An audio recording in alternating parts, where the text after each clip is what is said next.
Is our favorite Genoa City golden boy finally falling off the edge, or are we just seeing the start of a much darker Newman era?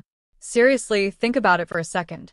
When the guy who is supposed to be the family's rock starts carrying around a bag of fentanyl, doesn't feel like the whole show is shifting underneath our feet. What's happening with Nick Newman right now is way more than just your typical soap opera drug plot. It feels like a total psychological breakdown. After that horrible car crash with his old enemy Matt Clark, Nick didn't just walk away with a broken leg and some bruises. He walked away with a soul-crushing addiction to pain meds that has now turned into something much more lethal. My take on this is that the writers aren't just giving Nick a problem to keep him busy. They are stripping away his entire identity. They want to see what happens when the good brother finally loses it. It's honestly so hard to watch, isn't it? We have spent years seeing Nick as the steady one compared to Adam. Now, seeing him shivering in the snow and reaching for a pill is a huge shock to the system. Why is this happening to him now of all times?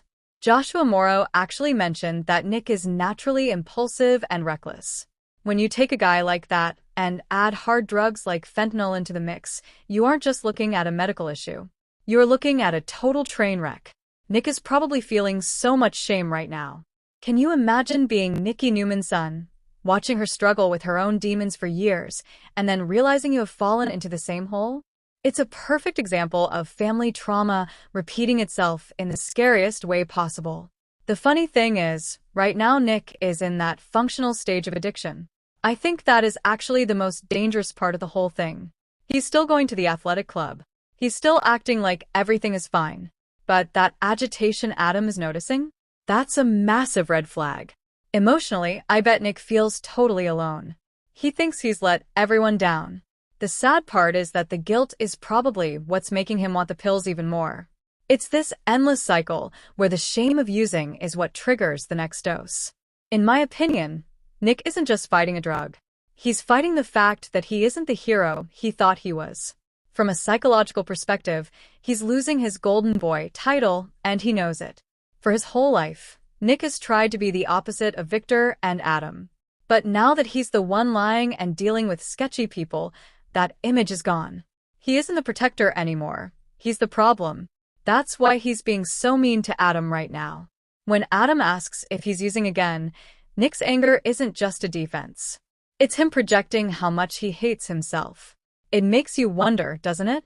If the good brother can fall this far, is there any hope for the rest of them?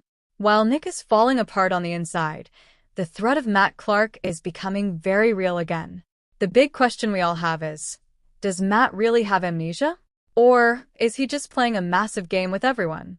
He says he doesn't remember anything, but he keeps showing up at Sharon's coffee shop and the athletic club. It's like he's haunting them.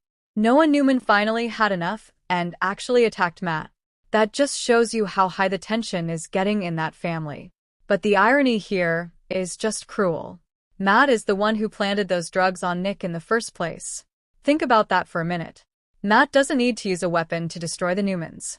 He's doing it by exposing their darkest secrets. He's a total predator who has turned Nick into his own enemy.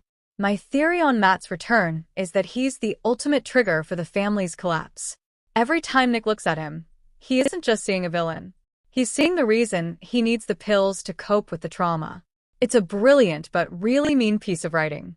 It makes you feel for Nick, even when he's making the worst choices possible. And then you have Patty Williams. Seeing Matt and Patty smiling at each other at Crimson Lights is enough to give anyone the creeps, right? Patty is someone who is defined by her obsessions and her mental health struggles. Finding a friend in a guy who hates the Newmans as much as she does is literally a match made in hell. If they team up, they aren't just a threat to the family business. They are a threat to everyone's safety. Patty sees a chance to use Matt's amnesia to her advantage. It's a scary part of the story, because you've got Patty's total unpredictability mixed with Matt's cold planning. Do you think Victor even realizes how much danger his family is in from the outside? Now, we have to talk about Phyllis Summers. She's stuck in a corner because of Victor's AI-generated evidence. The funny thing is that Phyllis, the original hacker and manipulator, is being taken down by tech. Her plan to get a recording of Victor confessing is so typical of her. It's loud, it's risky, and it's probably going to fail miserably. Michael Baldwin is right to be worried. Victor Newman doesn't just confess things. He's the one who makes the other people confess. He isn't going to just sit there and admit he faked everything just because Phyllis asked him to. Phyllis is acting on pure survival instinct right now. She's looking at prison and losing Newman Enterprises. To her, that is basically the end of the world. She's so tied to that company that she's even threatening Christine Blair with a scandal just to stay in the game. Psychologically, Phyllis is in total denial. She really thinks she can trap Victor, but she doesn't realize he's already built the cage around her. Her friendship with Michael is also about to snap. Giving him a 1-week deadline to find a better plan, or she will fire him, is just desperate. She's pushing away the only person actually trying to help her, because he won't lie to her. In my opinion, Phyllis's plan is a total mess because she's too emotional. She's yelling at Christine and calling her a puppet, which only makes the legal system want to put her away even faster. She's basically digging her own grave. Does she even see how much she's helping Victor by acting this way? And we can't forget Victor himself. He's fighting a war on about 5 different sides at once. He's hiring Christine to bury Phyllis, while also trying to hunt down Matt Clark. Victor always needs to be in control. He doesn't just want Phyllis to lose her job, he wants her to lose everything. But I think Victor is so focused on Phyllis that he's missing the disaster with Nick. Victor's tough love might be coming way too late this time. He expects his son to be perfect, and Nick's addiction is a flaw that Victor's ego just can't handle. Using AI to frame Phyllis is a really interesting move for his character. It shows that even at his age, he will use any tool to protect his legacy. But if that evidence is proven to be fake, he's in huge trouble. He's just betting that Phyllis is too crazy for anyone to believe her. It's a massive gamble. Do you think his luck is finally going to run out? As we get deeper into the week, the tension is just getting unbearable. Nick isn't just having a hard time anymore. He is about to lose everything. That image of him alone, looking at that last fentanyl pill, tells you everything you need to know about his brain right now. He's one bad choice away from a fatal overdose. Here's my prediction. I think Nick will take that pill. The dangerous deal he makes by Friday is probably with a dealer to get more, because we all know that for an addict, one is never enough. This is going to lead to a situation where Nicky or Adam has to find him before he dies. The Matt and Patty team-up is the real wild card here. If Patty hides Matt from Victor's team, they can attack the family from the shadows. We're looking at a situation where the Newmans are being hit from the inside by addiction and from the outside by the most chaotic duo the show has ever seen.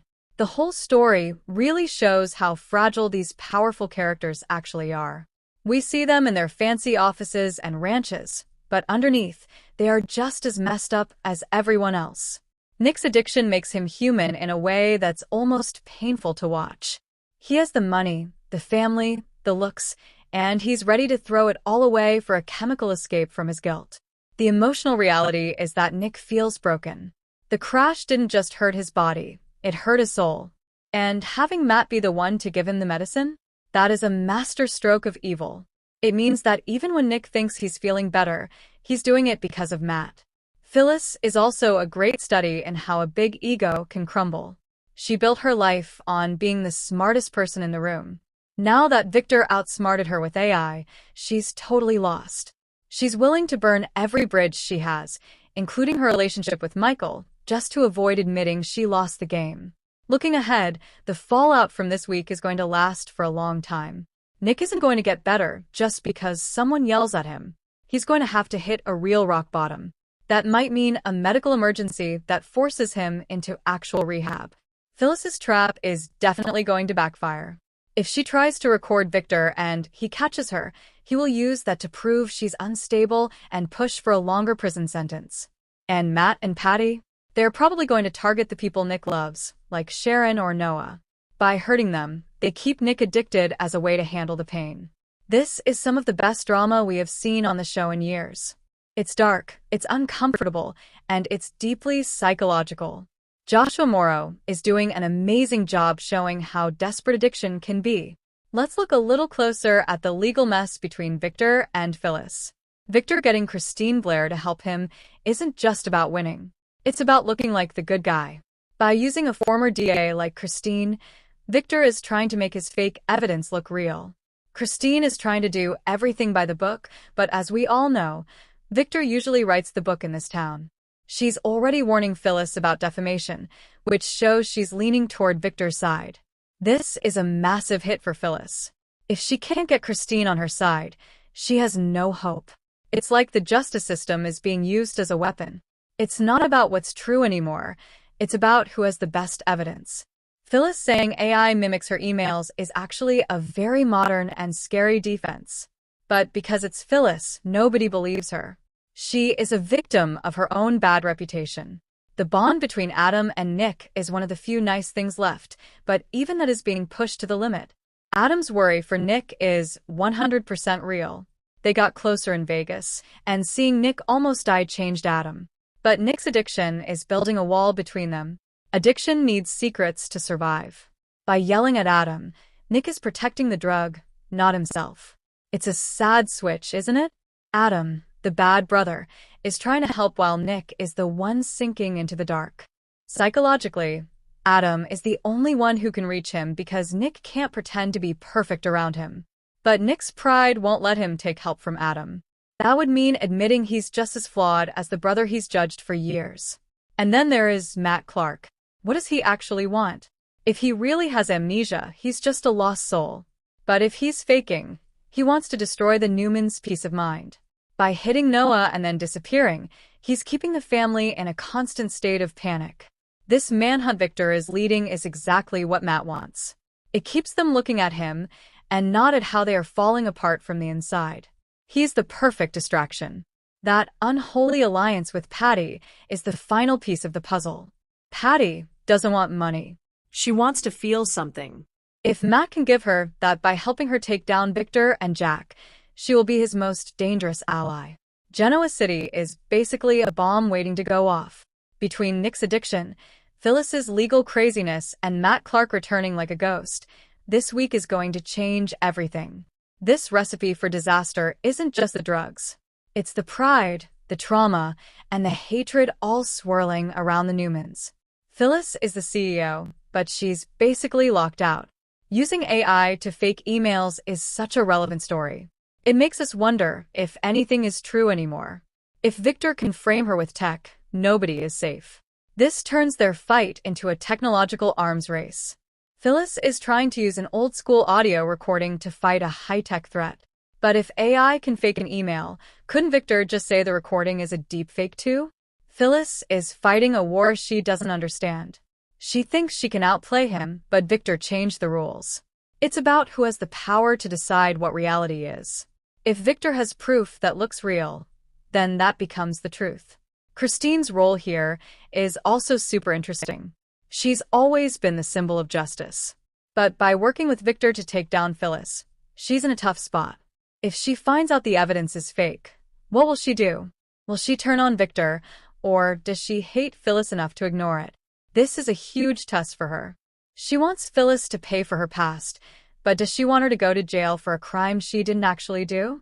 It's a real moral dilemma. We also have to give it up for Joshua Morrow's performance. The way he's playing the pain and the struggle is so visceral. It's not just acting, it's a physical show of a character falling apart. The scene in the snow where he picks up the pill is so symbolic. It shows that his need for the drug has finally overridden his self-respect. He isn't in charge anymore. The fentanyl is. This makes the addiction plot feel real and gritty, which is exactly what a good soap should do. It's not a pretty version of drug use. It's messy and painful. Looking at Tuesday and Wednesday, you really need to keep your eyes on Nikki. She's the one who has been through this. If anyone can tell Nick is lying, it's her. But Nikki is also in recovery, and seeing her son like this could break her. That shocking confession she makes to Jack on Tuesday might be about her fear for Nick or her own struggle to stay sober during this crisis. The show is doing a great job of connecting everyone. Every action is starting a ripple effect that's going to turn into a wave. Do you think Nick can be saved before he makes that deal on Friday? And who do you think the real villain is here? Is it Victor for his manipulation, or Matt for his cold-blooded revenge? I really want to know what you guys think. Will Nick actually take that pill, or will someone stop him at the last second? And is Matt Clark really an amnesiac, or is he playing the ultimate game of cat and mouse? I love hearing your theories, so make sure to leave a comment below. If you enjoyed this deep dive into the mess in Genoa City, please give this video a thumbs up and hit that subscribe button so you don't miss our daily breakdowns. There is so much more coming this week, and you won't want to miss a second of it. Thanks for watching, and I'll see you in the next one. Let's talk more about Nikki for a second, because I think she's the real ticking time bomb in this whole mess. Think about it. Nikki is in recovery herself. She knows exactly what those red flags look like, because she's lived them. On Tuesday, when she makes that shocking confession to Jack, do you think she's admitting she knows about Nick? Or is the stress of everything making her want to reach for a drink again? It would be such a tragic twist if Nick's downward spiral ends up taking his mother down with him. Jack has always been her rock, so him being the one she turns to makes total sense, but it also puts him in a tough spot with Victor. The friction between Adam and Nick is also getting so much more intense. Adam is genuinely worried because he saw how close Nick came to dying in Vegas. But the sad truth is, addiction needs secrets to survive. By yelling at Adam and pushing him away, Nick isn't just being a jerk, he's protecting his access to the drug. It's a complete role reversal. For years, Nick was the one judging Adam for being flawed, and now he can't stand the fact that Adam is the only one who sees through his golden boy act. His pride is literally killing him because admitting he needs help would mean admitting he's just as messed up as the brother he's looked down on for so long. And what about this whole death of truth theme with Phyllis and the AI? This isn't just some boring corporate plot. It's actually terrifying if you think about the implications. If Victor can use tech to frame someone as experienced as Phyllis, then literally nobody in Genoa City is safe. It turns every legal battle into a technological arms race. Phyllis is trying to fight back with an old-school audio recording, but in a world where AI can mimic your emails and voice, who is going to believe a recording isn't just another deep fake? This puts Christine Blair in an impossible position. Does she follow her gut that says Phyllis is being framed, or does she stick with the evidence because she wants to see Phyllis finally go away for good? Then we have the nightmare duo of Matt and Patty. Matt isn't just a villain from the past, he's a total predator who knows exactly how to trigger the Newmans' collapse. By planting those drugs, he's essentially turned Nick into his own worst enemy. He doesn't even need to be in the room to destroy them anymore. The addiction is doing the work for him. If Patty hides him from Victor's team, they can basically pick off the family one by one from the shadows. Friday is going to be the breaking point. If Nick goes through with that dangerous deal to get more pills, there's no going back. He's one bad choice away from an overdose, and the image of him alone in the snow is something we won't forget anytime soon. Joshua Morrow is playing this with so much raw emotion that it's hard not to feel his pain, even when you want to scream at him to stop.